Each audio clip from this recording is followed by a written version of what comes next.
हाय नमस्कार सगळ्यांना. तर चला आज ताटच केलं स्पेशल हो का. तांदूळाची भाजी, शेवग्याची शेंग, आपलं बनवलेलं लोणचं, कांदा, भाकरी होय आहे. स्पेशल ताटच केलं. जेवण करायचे, काम वगैरे सगळं आवरलं. आणि आई म्हणलं बाळाला भाजी चारती थोडी तांदूळाची. आईने आणली होती. कुठनं आणली आय हो? मकत गावली होती 2-4 मोड आपल्या का मकतनं आणली. आणि भरपूर आली ना. कसं पालेभाज्या खाल्लेल्या शरीराला चांगल्या असतात, बाळाला पण चांगली म्हणून बनवली तेवढीच थोडी. ये बाबू. आणि चाललंय मस्त असं जेवण. बघा लोणचं पण आणलंय कारण की आम्हाला लय आवडतं. तुम्ही केव्हा जेवायचा? हे का आता जेवणार हिला चालू. तर तिला चारायचं चाललंय. थोडं म्हणजे कसं पोषणदार मेथीची भाजी, तांदूळाची भाजी, शेपटाची भाजी, पालकाची भाजी शरीराला चांगली असते. तर असू द्या, ज्याला कोणाला घ्यायचंय त्यांनी घ्या आपलं छान असं लोणचं. पर तिकडं आपांचंही जेवण झालंय. फक्त आई बाळ काय खाती? खावा तांदूळाची भाजी खावा.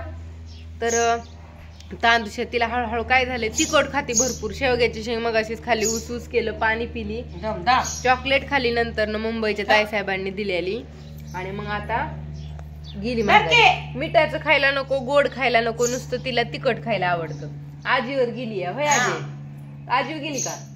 तिखट खाल्ल्यानं चांगलं असतं. तिखट खाती. आणि म्हणजे मला असं वाटतंय की आम्हाला स्पेशल मिठाची भाजी करायची गरज नाही लागणार. नाही ना, तसली सवयच नाही लावायची. तसली सवयच नाही. हाच लय नाही द्यायची, थोडी थोडी देऊन तिला खायला लावायची.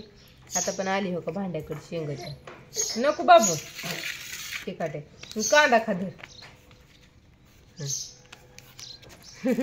कांदा पण खाते, कांदा खाते, तिखट भाजी खाते. तर असू द्या, आमचं बाळ खातं तिखट. तुमचं कोणाचं म्हणजे माझ्यासोबत 2 डिलेवरी झाल्या ताईसाहेबांची, त्यांचे बाळ पण खात असतील.